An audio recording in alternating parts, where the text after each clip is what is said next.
அனைவருக்கும் வணக்கம். இந்த 2025ல அக்டோபர் மந்த் நம்மளுடைய ராசி மற்றும் நம்முடைய லக்னத்துக்கு எப்படி இருக்கு அப்படிங்கறத இப்ப நம்ம டீடைலா கிளியரா பார்க்கலாம். வீடியோவை ஸ்டார்ட் பண்றதுக்கு முன்னாடி நீங்க நம்ம சேனலை சப்ஸ்கிரைப் பண்ணாம இருந்தீங்கன்னா மறக்காம சப்ஸ்கிரைப் பண்ணிக்கோங்க. அப்படியே பக்கத்துல இருக்க பெல் சிம்பலை கிளிக் பண்ணிக்கோங்க. அப்பதான் நாங்க போற இது போல யூஸ்ஃபுல்லான வீடியோக்கள் உங்களுக்கு உடனுக்குடனே நோட்டிபிகேஷனாக கிடைக்கும். இப்போது 9வது ராசியா வரக்கூடியது தனுசு. தனுசு ராசி மற்றும் தனுசு லக்னத்தை சேர்ந்தவர்களுக்கு இந்த அக்டோபர் மந்த் எந்த மாதிரியான சிறப்பு பலன்களை தரப்போகுது அப்படிங்கறத பாக்குறதுக்கு முன்னாடி இந்த அக்டோபர் மந்த்ல பிளானட்டரி போர்ஷன்லாம் எப்படி இருக்கு, கிரகங்கள்லாம் எந்தெந்த இடங்கள்ல டிராவல் பண்ணிட்டு இருக்கு அப்படிங்கறத ஃபர்ஸ்ட் டீடைலா நம்ம பார்த்துடலாம். முதலாவதா நம்முடைய ராசிக்கு 3ஆம் இடத்துல ராகு எந்த சேஞ்சஸும் பண்ணல. சனி 4ஆம் இடத்துல வக்ரத்துல டிராவல் பண்றாரு, அவரும் எந்த சேஞ்சஸும் பண்ணல. குரு நம்முடைய ராசிக்கு 7ஆம் இடத்துல நம்முடைய ராசிக்கு சமசப்தம ஸ்தானமான கேந்திர ஸ்தானத்துல டிராவல் ஆயிட்டு இருக்காரு. இந்த மாதத்துல குரு ஒரு பிக்கஸ்ட் சேஞ்சஸ் பண்றாரு. அதாவது 18ஆம் தேதி அதிசார பயிற்சி பண்றாரு. அதிசாரமா பயிற்சியாகி நம்முடைய ராசிக்கு 7ஆம் இடத்துல இருந்து 8ஆம் இடத்துக்கு டிரான்ஸ்ஃபர் ஆகி உச்சமாகிறாரு. இதை நான் கொஞ்சம் குற்றமா பாக்குறேன். ஏன்னா நம்முடைய ராசிநாதன் 4ஆம் அதிபதி அஷ்டமத்துக்கு போறது அவ்வளவா ஃபேவர் இல்ல. அதுலயும் உச்சமாகிறது இன்னொரு குற்றம். அல்லையா அதிசார பயிற்சி தனுசுக்கு அவ்வளவா ஃபேவரா இல்ல. 18ஆம் தேதி வரைக்கும் குருபலம் உண்டு. 18ஆம் தேதிக்கு மேல குருபலம் நமக்கு குறையுது. அடுத்தது நம்முடைய ராசிக்கு 9ஆம் இடத்துல சுக்கிரன் கேது காம்பினேஷன். இது பரவாயில்ல, ஓரளவுக்கு சுபத்துவமா தான் இருக்கு. இருப்பினும் 9ஆம் இடம் சார்ந்த ஆதிபத்தியங்களை ஒரு சில ஏற்றத்தாழ்வுகளை பண்ணும். அடுத்து நம்முடைய ராசிக்கு 10ஆம் இடத்துல சூரியன் புதன் காம்பினேஷன், 11ஆம் இடத்துல செவ்வாய். மேலும் இந்த மாதத்துல கிரகங்களுடைய நகர்வுகளை பொறுத்த வரைக்கும் 8ஆம் தேதி சுக்கிர பகவான் நம்முடைய ராசிக்கு 9ஆம் இடத்துல இருந்து 10ஆம் இடத்துக்கு டிரான்ஸ்ட் ஆகி நீச்சமாகிறாரு. இதை நான் ஒரு குற்றமா பாக்குறேன். சுக்கிரன் நீச்சமாகிற மாதம். அதனை தொடர்ந்து பார்க்கும்போது 2ஆம் தேதியே புதன் உச்ச நிலையிலிருந்து விலகி நம்முடைய ராசிக்கு 11ஆம் இடத்துக்கு வந்துடுறாரு. மேலும் செவ்வாய் நம்முடைய ராசிக்கு 12ஆம் இடத்துக்கு 27ஆம் தேதி வந்துருவாரு. புதன் மீண்டும் 24ஆம் தேதி இடப்பெயர்ச்சியாகி நம்முடைய ராசிக்கு 12ஆம் இடத்துக்கு செவ்வாயோட காம்பினேஷன் ஆயிடும். சூரிய பகவான் 17ஆம் தேதியே நம்மளுடைய ராசிக்கு 10ஆம் இடத்துல இருந்து 11ஆம் இடத்துக்கு டிரான்ஸ்ஃபர் ஆகி நீச்சமாகிறாரு. இந்த மாதத்தை பொறுத்த வரைக்கும் 2 முக்கியமான பிளானட் நீச்சமாகுது. அதாவது சுக்கிரன் சூரியன் ரெண்டுமே நீச்சமாகுது. ரெண்டுமே நீச்சமாகிறது குற்றம் தான், பெருசா பாசிட்டிவ் இல்ல. இதுதான் இந்த அக்டோபர் மந்த்துக்கான பிளானட்டரி பொசிஷன். இப்போ அந்த அக்டோபர் மந்த் ராசி பலன்களை நம்ம டீடைலா கிளியரா பார்க்கலாம். இந்த அக்டோபர் மாதத்தை பொறுத்த வரைக்கும் ஃபர்ஸ்ட் ஹாஃப் செகண்ட் ஹாஃப்னு பிரிச்சுனா அதுல முதல் 18 நாள் நமக்கு ஆல்மோஸ்ட் ஃபேவரா இருக்கு. ஆனா 18ஆம் தேதிக்கு மேல குரு பகவானுடைய நகர்வு நமக்கு கொஞ்சம் அன்ஃபேவரா இருக்கு. எனவே இந்த மாதத்தை பொறுத்த வரைக்கும் நீங்க முக்கியமான முடிவு, முக்கியமான மாற்றங்கள் ஏதாச்சும் பண்ணணும்னா 18ஆம் தேதிக்குள்ள பண்ணிக்கோங்க. அதன் பிறகு பிகஸ்ட் சேஞ்சஸ் எதுவும் பண்ண வேண்டாம். அவசர முடிவுகள் எதுலையும் எடுக்க வேண்டாம். உணர்ச்சி வசப்பட்டு எதுவும் பண்ண வேண்டாம். எல்லாத்துலயும் கொஞ்சம் நியூட்ரலா டிராவல் பண்ணணும் 18ஆம் தேதிக்கு மேல. இந்த மாதத்தை பொறுத்த வரைக்கும் ராகு பலம் பரிபூர்ணமா உண்டு. ராகு எதையும் தாங்குற மன வலிமையை கொடுத்துருவாரு, தைரியத்தை கொடுத்துருவாரு, ஒரு விஷயத்தை கான்பிடண்டா நகர்த்துறதுக்கான மன வலிமையை கொடுத்துருவாரு. அதே போல போர் குணத்தை கொடுக்கும். கண்மூடித்தனமா இதுலயும் இறங்கக்கூடிய அந்த ஒரு மனநிலை கொடுக்கும். முன்ன பின்ன யோசிக்காம டக்குன்னு ஆழம் பார்க்காம கால விடுற ஒரு மனநிலையை கொடுக்கும். அதனால அவசர குணத்தை அவாய்ட் பண்ணிக்கிறது ரொம்ப நல்லது. நேரத்துல அவசர குணம் அதிகமா இருக்கும். அதை பண்ணணும்னா பண்ணி ஆகணும்னு கொஞ்சம் அடம் பிடிப்போம். அதை கொஞ்சம் நம்ம குறைச்சிக்கிறது நல்லது. எல்லாத்தையும் கொஞ்சம் டீப்பா ரிசர்ச் பண்ணி அனலைஸ் பண்ணி எதுலையும் நீங்க இறங்குறது ஒரு நல்ல பலன்களை கொடுக்கும். வாட் எவர் அது எந்த ஃபீல்டுல நீங்க இருந்தாலும் சரி, நான் ஜெனரலா சொல்றேன், நீங்க எந்த துறையில இருந்தாலும் சரி, அல்லது நீங்க ஸ்டூடெண்ட்ஸா இருக்கீங்க, அல்லது நீங்க ஒரு சீனியர் சிட்டிசன்ஸா இருக்கீங்க, அல்லது நீங்க ஒரு யங்ஸ்டர் மிடில் ஏஜ் மேனா இருக்கீங்க, யாரா இருந்தாலும் சரி, அவசரத்தை விட்டு ஒரு விஷயம் நீங்க பண்ணணும்னு நினைக்கிறீங்கன்னா அதுல என்ன பாதகம், எதெல்லாம் நமக்கு பாசிட்டிவா அமையும், சாதக பாதகங்கள் எல்லாம் பார்த்து கொஞ்சம் அனலைஸ் பண்ணி பண்றது நல்லது. கண்மூடித்தனமான முடிவுகளையும் கண்மூடித்தனமான மாற்றங்களையும் பண்ண வைக்கும் இந்த மூணுல இருக்கிற ராகு. பாசிட்டிவ் தான், அது தைரியம், அபிவிருத்தி இதெல்லாம் உண்டு. ஆனா அது சில நிலைகள்ல யோசிக்காம டக்கு டக்குன்னு மாற்றத்தை பண்றதுக்கு இந்த 3ஆம் இடத்து ராகு வழிவகுக்கும். அதே மாதிரி ஐடி ஃபீல்டு, கம்யூனிகேஷன் ஃபீல்டுல இருக்கிறவங்களுக்கு ரொம்ப நல்லா இருக்கும். இருப்பினும் சுக்கிரன் நீச்சமாகிற மாதம் அப்படிங்கிறதுனால டெஃபினட்டா எல்லாருக்குமே பிரஷரான ஒரு மைண்ட் செட்டை கொடுத்துரும். அதுல மாற்று கருத்தே இல்ல. அடுத்தது நம்முடைய ராசிக்கு 4ஆம் இடத்துல சனி வக்ரம். இது பார்த்தோன்னா வண்டி வாகனம் சார்ந்த விஷயங்கள பாசிட்டிவான ஒரு வைப்ரேஷனை கொடுக்கும். வண்டி வாகனத்துல இருக்கிற பழுது நீக்கல் சார்ந்த பிரச்சனை எல்லாம் சரி பண்ணி உங்களுக்கு கம்ஃபர்டபுளா மாத்திப்பீங்க. அதே பிறகு புதுசா வண்டி வாகனம் வாங்குறதுக்கான வாய்ப்பு முதல் 18 நாட்களுக்குள்ள உண்டு. அடுத்தது தாயார் சார்ந்த வகையில இருந்த பிரச்சனைகள்லாம் முதல் 18 நாட்கள்ல ஓரளவுக்கு சரியாகும். ஆனா 18ஆம் தேதிக்கு மேல வண்டி வாகனம் தாயார் சார்ந்த விஷயம், உடல் ஆரோக்கியம் சார்ந்த விஷயம், இப்படி என்டையர் எல்லா விஷயத்திலும் கொஞ்சம் நீங்க அக்கறை எடுத்து செயல்பட வேண்டியது அவசியம். ஏன்னா குரு போயிட்டு நமக்கு உச்சமாகி அஷ்டமத்துல அமர்றாரு. அதை நான் கொஞ்சம் குற்றமா பாக்குறேன். அடுத்த ஸ்டூடெண்ட்ஸ், மாணவ மாணவிகளை பொறுத்த வரைக்கும் இந்த மாதத்துல கொஞ்சம் கண்ணும் கருத்துமா செயல்பட வேண்டியது அவசியம். முதல் 18 நாள் பெருசா எதுவும் ட்ரபிளா இருக்காது. ஆனா 18ஆம் தேதிக்கு மேல படிப்பு சார்ந்த வகையில ஒரு மாதிரி தடுமாற்றம், குழப்பம், படிப்புல ஒரு மாதிரி தெளிவா என்னால ஃபோக்கஸ் பண்ண முடியல அப்படிங்கிற மாதிரியான ஒரு மனநிலையை கொடுக்கும். அல்ல இந்த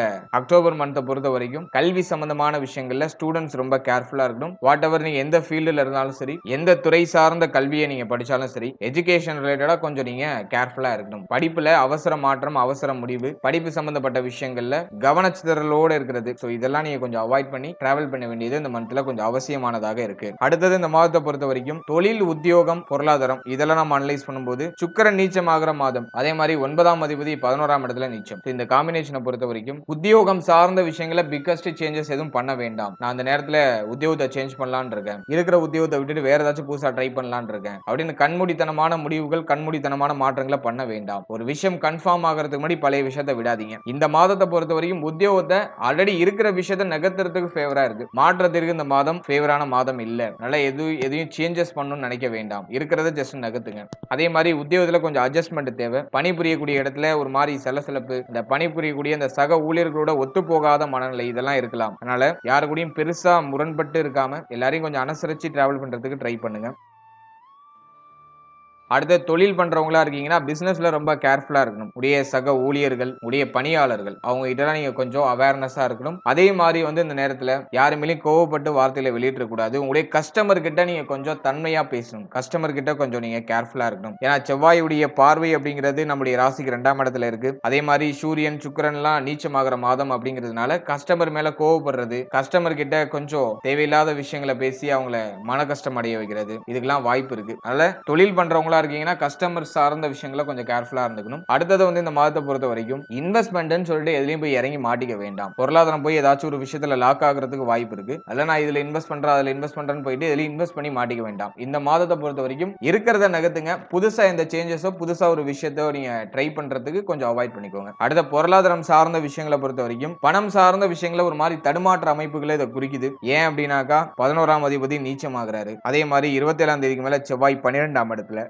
ஆட்சி ஆகிற அமைப்பு வருது. அதனால பண தேவை அதிகரிக்கும். மாதத்தோட ஃபர்ஸ்ட் ஹாஃப் காட்டிலும் செகண்ட் ஹாஃப்ல கொஞ்சம் பணம் நெருக்கடி, பணம் சார்ந்த விஷயங்கள சிந்தனை அதிகமா போறது, பொருளாதார தேவை அதிகரிக்கிறது இதெல்லாம் கொஞ்சம் அதிகமா இருக்கலாம். அதில் இந்த மந்தை பொறுத்த வரைக்கும் கொஞ்சம் பிளான் பண்ணி எடுத்துட்டு போகணும். கொஞ்சம் அனாவசியமான செலவுகள் அதிகரிக்கும் போது மாதத்தோட எண்டிங்ல பொருளாதார ரீதியா நிறைய நெருக்கடி வரலாம். இந்த நேரத்துல நீங்க கடன் கேட்டீங்கன்னா அது டக்குன்னு கிடைக்காது. அது ஒரு மைனஸா இருக்கு. ஏன்னா 6ஆம் அதிபதி நீச்சம். அல்ல இப்ப நீங்க யார்ட்டாச்சும் கடன் உதவி கேட்கறீங்கன்னா அது டக்குன்னு கிடைக்காது. அவங்களும் கொஞ்சம் இழுத்து அடிப்பாங்க. அதே மாதிரி நீங்க வெளியில யார்ட்டாச்சும் பணம் கொடுத்தீங்கன்னா அந்த பணம் திரும்ப வரதுல நிறைய சிரமங்களை சந்திக்கும். சோ அதுவும் மைனஸா இருக்கு. அல்ல கொடுத்தல் வாங்கல் பொருளாதாரம் சார்ந்த விஷயங்கள இந்த மந்த்ல கொஞ்சம் கேர்ஃபுல்லா இருக்கணும். அதே மாதிரி தொழில், உத்தியோகம் இதுலயும் கொஞ்சம் நீங்க அவேர்னஸா இருந்துக்கணும். அடுத்த திருமண முயற்சி, திருமண வாழ்க்கை இதெல்லாம் நம்ம அனலைஸ் பண்ணும்போது முதல் 18 நாள் பாசிட்டிவா இருக்கு. திருமண முயற்சிகள்லாம் நீங்க பண்ணணும்னு நினைக்கிறீங்கன்னா முதல் 18 நாட்குள்ள அந்த பிளான் எல்லாம் வச்சுக்கோங்க. 18ஆம் தேதிக்கு மேல திருமண முயற்சிகள்லாம் கொஞ்சம் தள்ளி வைக்கிறது நல்லது. ஏன்னா குரு பகவான் அஷ்டமத்துல போய் உச்சமாயிடுவாரு. முதல் 18 நாள் பாசிட்டிவா இருக்கு. அதன் பிறகு அவ்வளவா பாசிட்டிவா இல்ல. அல்ல திருமண முயற்சிகள்ல ஒரு சில தடுமாற்றங்கள் மாதத்தோட செகண்ட் ஹாஃப்ல ஏற்படலாம். ஃபர்ஸ்ட் ஹாஃப் உங்களுக்கு பாசிட்டிவா தான் இருக்கு. அதனால ஃபர்ஸ்ட் ஹாஃப்ல நீங்க ட்ரை பண்ணலாம். அடுத்தது நம்ம பாக்குறது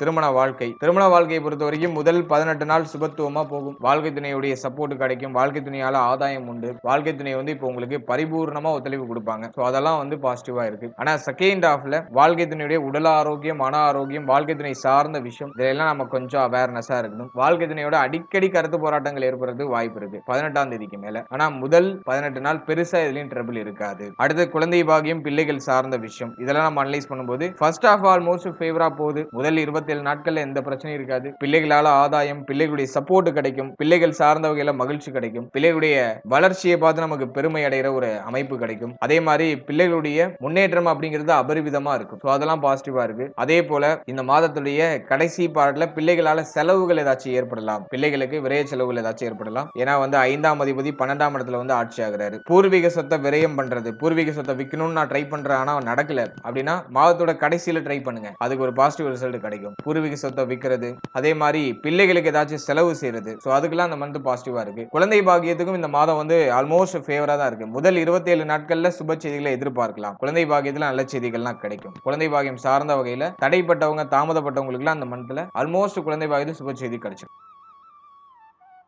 அடுத்து காதல் உறவு சார்ந்த விஷயங்களை அனலைஸ் பண்ணும்போது 5ஆம் அதிபதி 11ஆம் இடத்துல பரவாயில்லங்கிற அமைப்புல இருக்கு. காதல் உறவை பொறுத்த வரைக்கும் ஒரு சிலருக்கு ஒரு மாதிரி மன உளைச்சல்லாம் இருக்கலாம், ஒரு மாதிரி மன ரீதியா ஒரு விரக்தி தன்மை எல்லாம் இருக்கும். ஆனா அது பெருசா பாதிப்புகளை கொடுக்கல. இந்த மந்த்தை பொறுத்த வரைக்கும் ஆவரேஜா நகர்ந்துரும். பார்ட்னரோட ஒத்து போற அமைப்பு, மிஸ் அண்டர்ஸ்டாண்டிங்ல ஏதாச்சும் இருந்துச்சுன்னா அதெல்லாம் ஓரளவுக்கு சரியாகும். இருப்பினும் 18ஆம் தேதிக்கு மேல கொஞ்சம் கவனமா இருக்கணும். 18ஆம் தேதிக்கு மேல காதல் உறவு, பார்ட்னர் சம்பந்தப்பட்ட விஷயம் இதுல எல்லாம் கொஞ்சம் கவனமா இருக்கணும். அவருக்குள்ள எந்த ஒரு ஆர்குமெண்ட்டும் இல்லாம கொஞ்சம் அனுசரிச்சு போயிடுறது நல்லது. அடுத்து உடல் ஆரோக்கியம், முக்கியமான பார்ட்டே ஹெல்த் தான். ராசிநாதன் போயிட்டு 8ஆம் இடத்துல உச்சமாகிற ஒரு மாதம், அதனால ஹெல்த் கொஞ்சம் படுத்துறதுக்கு வாய்ப்பு இருக்கு. உடல் ஆரோக்கியம் சார்ந்த விஷயங்கள ஏற்றத்தாழ்வுகள் 18ஆம் தேதிக்கு மேல ஏற்படலாம். அதனால ஹெல்த்ல கொஞ்சம் டிஃபால்ட்டா கேர்ஃபுல்லா இருந்துக்கணும். முடிய தலை, முகம், முடிய மேல் மார்பு, நுரையீரல் சம்பந்தப்பட்ட விஷயம், அதே மாதிரி தோள்பட்டை, கழுத்து பகுதி இதுல எல்லாம் அடிக்கடி ஏதாச்சும் பாதிப்புகள் வரலாம். அல்ல இந்த மாதத்தை பொறுத்த வரைக்கும் இந்த பகுதிகள் சார்ந்த விஷயங்கள கொஞ்சம் கவனமா இருந்துக்கணும். அதே மாதிரி கால், பாதம், கணுக்கால் இந்த இடங்கள்ல ஏதாச்சும் வலிகள் ஏற்படலாம். இதுலயும் நம்ம கொஞ்சம் கேர்ஃபுல்லா இருந்துக்கணும். எனவே இந்த மாதத்தை பொறுத்த வரைக்கும் உடல் ஆரோக்கியம், மன ஆரோக்கியம் ரெண்டுலயும் கொஞ்சம் அக்கறை எடுத்துக்க வேண்டியது அவசியம். ஏன்னா பிளானட்டரி பொசிஷன்லாம் வந்து மாதத்தோட செகண்ட் ஹாஃப்ல கொஞ்சம் வீக் ஆகுது. நல்லா உடல், மனம் ரெண்டும் கொஞ்சம் பாதிக்கப்படுறதுக்கு வாய்ப்பு இருக்கு. நல்லா கொஞ்சம் அவேர்னஸா இருங்க. நல்லா மெடிடேஷன் பண்ணுங்க. உங்களுடைய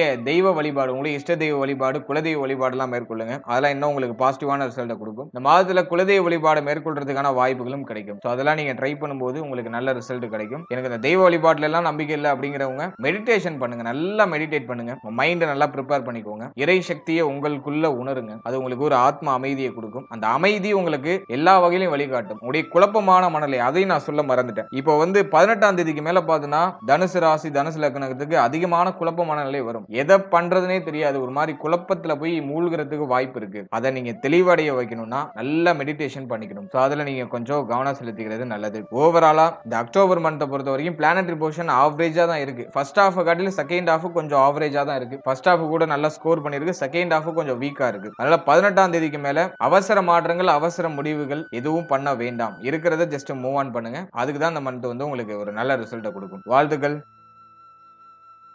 இப்போ நீங்க இது வரைக்கும் பார்த்த அந்த பொது பலன்கள் அப்படிங்கிறது ஒரு கோச்சார பலன்கள் தான். இது உங்களுடைய ஜனனகால ஜாதகத்துல நடக்கக்கூடிய தசா புக்தி அந்தரம் பிளஸ் உங்களுடைய ஜனனகால ஜாதகத்துல இருக்கக்கூடிய அந்த பிளானட்டரி பொசிஷன் இதை பொறுத்து ஒரு சில ஏற்றத்தாழ்வுகளை சந்திக்கும். எனவே 100% பிரிடிக்ஷன் எடுக்கிறதுக்கு உங்களுடைய ஜனனகால ஜாதகத்தை ஆய்வு பண்றது நல்லது. உங்களுக்கு இப்போ என்ன தசா புக்தி நடந்துட்டு இருக்கு, அது யோக தசையா அவயோக தசையா? யோக தசையா இருந்துச்சுன்னா அந்த 7.5 சனி பிளஸ் வந்து இந்த நெகட்டிவான இன்ஃபுளுன்ஸ் பண்ணக்கூடிய இந்த கோச்சார கிரகங்களுடைய பாதிப்பு உங்களுக்கு பெரிய அளவுல இருக்காது. அதுவே அவயோக தசையா இருந்துச்சுன்னா அந்த கோச்சாரத்துல சொல்லப்பட்டிருக்க அந்த நெகட்டிவான இன்ஃப்ளூயன்ஸ் உங்களுக்கு அதிகமா இருக்கும். இதுதான் பாயிண்ட். அதனால உங்களுக்கு நடக்கிறது யோக தசையா அவயோக தசையா, இந்த கோச்சாரம் உங்களுக்கு எவ்வளவு பர்சன்டேஜ் வந்து உங்களுக்கு இம்பாக்ட் பண்ணும் அப்படிங்கறத உடைய தசாபுக்தி அந்தரம் பிளஸ் உங்களுடைய ஜாதகத்துல சனி எந்த இடத்துல போஷன் ஆயிருக்காரு பிளஸ் வந்து மற்ற கிரகங்கள்ல எந்தெந்த இடங்கள்ல போஷன் ஆயிருக்கு அதை பொறுத்து ஒரு சில ஏற்றத்தாழ்வுகளை சந்திக்கும். எனவே உங்க ஜனனகால ஜாதகத்தை கொஞ்சம் அண்டர்ஸ்டாண்ட் பண்ணிட்டு இந்த கோச்சாரத்தை நீங்க எடுத்து சூப்பர் கம்போஸ் பண்ணும்போது உங்களுக்கு ஒரு தெளிவு, இன்னும் கொஞ்சம் அதிகமான புரிதல் அப்படிங்கிறது கிடைக்கும். எனவே உங்களுடைய ஜனனகால ஜாதகத்தை உங்களுடைய குடும்ப ஜோதிடத்தை கொடுத்து ஒரு வாட்டி ரீட் பண்ணிட்டு கோச்சாரத்தை நீங்க எடுத்து சூப்பர் கம்போஸ் பண்ணுங்க. அது இன்னும் உங்களுக்கு வந்து தெளிவான ஒரு மனநிலையை கொடுக்கும். மேலும் நம்முடைய சேனல்ல இதுக்கு முன்னாடி ஒரு லக்னம், ஒரு ராசி, ஒரு நட்சத்திரம் இது எல்லாத்துக்கும் ஜெனரல் பிரிடிக்ஷன் அப்படிங்கிற ஒரு செக்மெண்ட்ல வாழ்க்கை பலனை நம்ம டீடைலா எக்ஸ்பிளைன் பண்ணி ரிலீஸ் பண்ணிருக்கோம். அந்த பதிவுலாம் நீங்க பார்க்காம இருந்தீங்கன்னா மறக்காம செக் பண்ணி பாருங்க. அதை பார்க்கும்போது உங்களை பற்றிய உங்களுடைய வாழ்க்கை பற்றிய ஒரு தெளிவு, ஒரு புரிதல் உங்களுக்கு கிடைக்கும். மேலும் நம்முடைய சேனல்ல கோச்சார பொது பலன்கள்லாம் டீடைலா எக்ஸ்பிளைன் பண்ணி ரிலீஸ் பண்ணிட்டு வரோம். குரு பயிற்சி, சனி பயிற்சி, ராகு கேது பயிற்சி, அப்கமிங்ல இருக்கக்கூடிய இந்த குரு வக்ர பயிற்சி பிளஸ் வந்து சனி வக்ர நிவர்த்தி பலன் இதெல்லாம் அப்கமிங்ல நம்ம ப்ரிப்பேர் பண்ணிட்டு இருக்கோம். அதெல்லாம் உங்களுக்கு அடுத்தடுத்து ரிலீஸ் ஆகும். எனவே அந்த பதிவுகள்லாம் உங்களுக்கு வந்து சேரணும்னு ஆசைப்பட்டீங்கன்னா இந்த சேனலை மறக்காம சப்ஸ்கிரைப் பண்ணிக்கோங்க. மேலும் இந்த பதிவு பற்றிய ஃபீட்பேக்லாம் என்ன அப்படிங்கறத கமெண்ட் செக்ஷன்ல சொல்லுங்க. அடுத்தது உங்களுக்கு என்னென்ன காம்பினேஷன்ஸ்ல வீடியோஸ் கொடுக்க முடியும் அப்படிங்கறத நாங்களும் இன்னும் ரிசர்ச் பண்ணி ஒரு பெஸ்டான சர்வீஸ் உங்களுக்கு கொடுக்கறது நாங்க ட்ரை பண்றோம். And finally very limited time, so be cool, stay happy, stay healthy and enjoy. வாழ்த்துக்கள். நன்றி.